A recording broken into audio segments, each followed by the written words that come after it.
მართლმადიდებელი ეკლესია ბრწყინვალე აღდგომის დღესასწაულს აღნიშნავს. საზეიმო ლიტურგია ყველა მოქმედ ტაძარში აღევლინა. 59 წლის შემდეგ პირველად საქართველოს აღდგომას ილია მეორის გარეშე შეხვდა, თუმცა მისი ღვაწლი და პატრიარქობის მზიანი ღამე იყო ერთ-ერთი მთავარი თემა საპატრიარქო ტახტის მოსაყდრის მეუფე შიოს აღდგომო ეპისტოლეში. უწმინდესი პატრიარქი თითქოს გარდაცვალების შემდეგაც განაგრძობს ერის მოქცევას, გაერთიანებას. მისი სწავლებები დღესაც უწყვეტად და უცხრომლად გრძელდება ყოველ მორწმუნეში, ნათქვამია საპატრიარქო ტახტის მოსაყდრის, სენაკისა და ჩხოროწყუს მიტროპოლიტის სააღდგომო ეპისტოლეში. ერთმანეთის მხარში დგომა, ლოცვა, ერთობა და სიყვარული არის საწინდარი იმისა, რომ ღირსეულად გავაგრძელოთ ჩვენი საეკლესიო და სახელმწიფოებრივი ცხოვრება. ეს იყო მეუფე შიოს სათქმელი, რომელმაც სადღესასწაულო მსახურება სიონის საპატრიარქო ტაძარში აღავლინა. ქრისტიანული სამყარო დღეს ქრისტეს ბრწყინვალე აღდგომის დღესასწაულს ეიმობს. დღესასწაულს, რომელიც სიცოცხლის გამარჯვებას ნიშნავს სიკვდილზე, ნათელის ბნელზე და სიყვარულის ბოროტებაზე. სააღდგომო ღვთისმსახურება საქართველოს ყველა მოქმედ ტაძარში ჩატარდა. თბილისში სიონის ღვთისმშობლის მიძინების საკათედრო ტაძარში სადღესასწაულო მსახურება საპატრიარქო ტახტის მოსაყდრემ, მეუფე შიომ საეკლესიო დასთან ერთად აღავლინა. საქართველოს მართლმადიდებელი ეკლესიის სააღდგომო ეპისტოლეც სწორედ მეუფე შიომ შეადგინა და მრევლს და სრულიად საქართველოს გაუზიარა. ქრისტე აღდგა. საზეიმო ეპისტოლეში ხაზგასმით არის ნათქვამი, რომ აღდგომა არის ქრისტიანული რწმენის საფუძველი და ადამიანის გადარჩენის მთავარი საიდუმლო. განსაკუთრებული ყურადღება ეთმობა სულიერ განწმენდას. მორწმუნეები დიდი მარხვის განმავლობაში ემზადებიან ლოცვითა და თავშეკავებით. როგორც ეპისტოლეშია აღნიშნული, აღდგომა არის თითოეული ადამიანის პირადი განახლების, იმედისა და სიხარულის წყარო. დღეს ჩვენ გამო განკაცებული, ჯვარცმული და საფლავად დადებული მაცხოვარი მკვდრეთით აღადგენს კაცობრივ ბუნებას, შემუსრავს ჯოჯოხეთის ძალაუფლებას და ცოდვის ტყეობისაგან გამოხსნილ ადამიანს კვლავ დასაბამიერ სამოთხისეულ ნეტარებას აზიარებს. წმინდა გრიგოლ ღვთისმეტყველის სიტყვებთან თანახმიერი ვღაღადებ, დღეს მიეცე მახსნა სოფელს, როგორც ხილულს, ასევე უხილავს. ქრისტე აღდგა მკვდრეთით, თანა აღდექით, განთავისუფლდი ცოდვის ბორკილებისაგან, ჯოჯოხეთის ბჭენი განიხსნება და სიკვდილი შეიმუსრება. წლევანდელი აღდგომა განსაკუთრებული ემოციის ფონზე აღინიშნება. სააღდგომო ეპისტოლეში მნიშვნელოვანი ადგილი ეთმობა სრულიად საქართველოს კათოლიკოს პატრიარქის ილია მეორის გარდაცვალებასა და უწმინდესი პატრიარქის ნახევარსაუკუნიან ეპოქალურ მოღვაწეობას. აღნიშნულია, რომ მისი ცხოვრება არ ყოფილა მარტივი, ეს იყო მსახურება, თავგანწირვა და მუდმივი ზრუნვაერსა და ეკლესიაზე. ეპისტოლეში პატრიარქის მთავარ მემკვიდრეობად დასახელებულია სიყვარული, როგორც ქრისტიანული სარწმუნოების უმაღლესი სათნოება.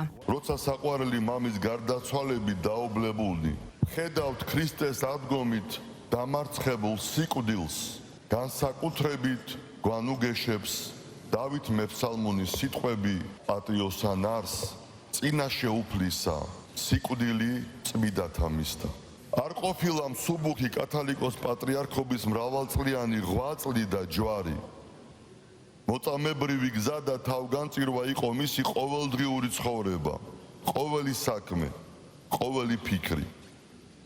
მან ათეისტური რეჟიმისგან დევნილი, დაკნინებული, შევიწროებული მემკვიდრეობა ჩაიბარა და დაგვიტოვა აღშენებული ეკლესია, რომელიც დღეს უმნიშვნელოვანეს როლს ასრულებს ქვეყნის საზოგადოების ცხოვრებაში.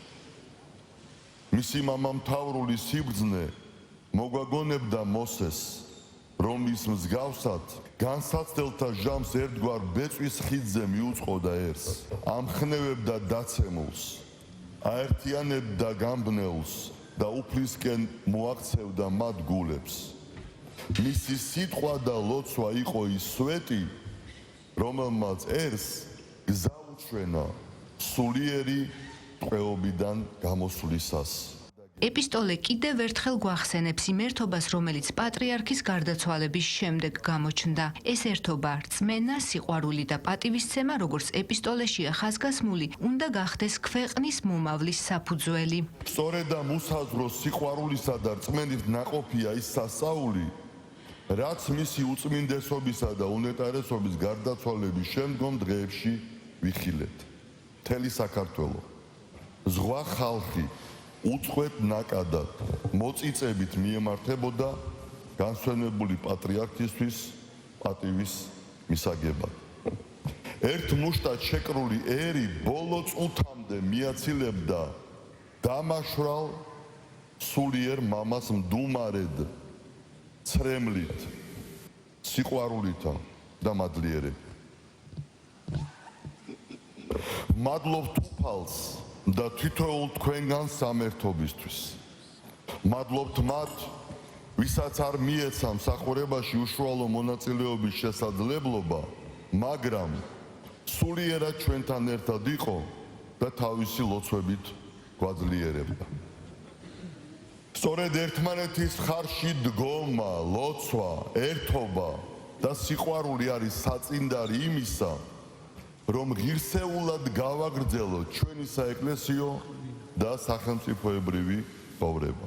სიონის საპატრიარქო ტაძარში მრევლმა შეკრება გუშინ საღამოდან დაიწყო. საზეიმო მსახურებას ესწრებოდნენ საქართველოს პრეზიდენტი, პრემიერი, პარლამენტის თავმჯდომარე და აღმასრულებელი და საკანონმდებლო ხელისუფლების წარმომადგენლები.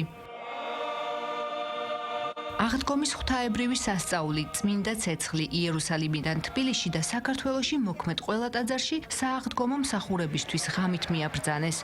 12 საათზე კი ტრადიციული ლიტანიობა დაიწყო, რომელსაც სიონის საპატრიარქო ტაძარში მეუფე შიო და სასულიერო პირები მიუძღოდნენ. სასულიერო პირებმა და მრევლმა ხატებით, ჯვრებითა და სანთლებით აღდგომის საგალობლები იგალობეს. შევძელით, რომ ჩამოგბრძანებინა საქართველოში წელსაც მადლმოსილი ცეცხლი, რათა აღდგომის სიხარული იყოს მოუკლებელად ყველასთვის. ქრისტეს აღდგომამ დაამარცხა სიკვდილი და ქრისტე როდესაც აღდგა მკვდრეთით, ის აღარ მოკვდა, არამედ ამაღლდა ზეცად და ამით ძლია მან სიკვდილს და თითოეულ ჩვენგანს მოანიჭა ხსნა ცოდვისაგან. ქრისტე აღდგა უპირველეს ყოვლისა. მიულოცავდი ესე რომ როგორც ჩვენი პატრიარქი ისურვებდა ყველას გულში უდიდესი სიყვარული, უდიდესი რწმენა ერთმანეთის მიმართ, აი როგორც პატრიარქი იყო თითოეული ჩვენთაგანის მიმართ და უყვარდა თავის საქართველოს და თავის საქართველოს თითოეული შვილი, აი ესეთი სიყვარულით ვიყოთ ერთმანეთის გვერდზე. ყველა მორწმუნესთვის ძალიან მნიშვნელოვანი დღეა.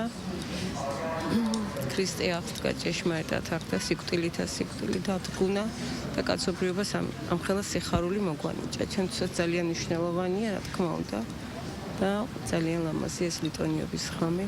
საპატრიარქო ტახტის მოსაყდრემ სადღესასწაულო მსახურების მიწურულს მრევლს კიდევ ერთხელ მიულოცა ქრისტეს აღდგომა და ქადაგებით მიმართა. მეუფე შიომ აღნიშნა, რომ მაცხოვარმა ადამიანთა ცხონებისათვის ყველაფერი გაამზადა და კაცობრიობას მთავარი გზა უჩვენა, რომ ადამიანს მხოლოდ ერთი უმთავრესი საზრუნავი რჩება, იზრუნოს საკუთარ სულზე, რათა მისი მკვდრეთით აღდგომა არ იყოს დასასჯელად, არამედ იყოს მარადიული ცხოვრების მისაღებად. უფალი ყველას მოუწოდებს, მან მთავარი რამ გააკეთა, გაგვიხსნა ბჭენი სასუფევლისანი და მოგვიწოდებს ყველას და ამბობს, რომ ვისაც სურს ცხოვრებაში შესვლა, დაიცავით მცნებები.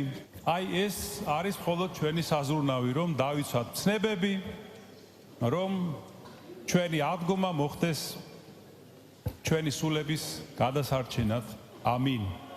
წმინდა სახარების მიხედვით უფალი იესო ქრისტე კაცობრიობის გადასარჩენად და ცოდვებისგან გამოსასყიდად განკაცდა. ჯვარს ეცვა და მესამე დღეს აღსდგა. უფლის აღდგომით ადამიანისთვის 64 კარი კვლავ გაიღო. აღდგომის დღესასწაულთან ერთად მორწმუნეებისთვის დასრულდა დიდი მარხვა. მსახურების დასრულების შემდეგ იკურთხა მრევლის მიერ ეკლესიაში მიტანილი პასკები და წითელი კვერცხები.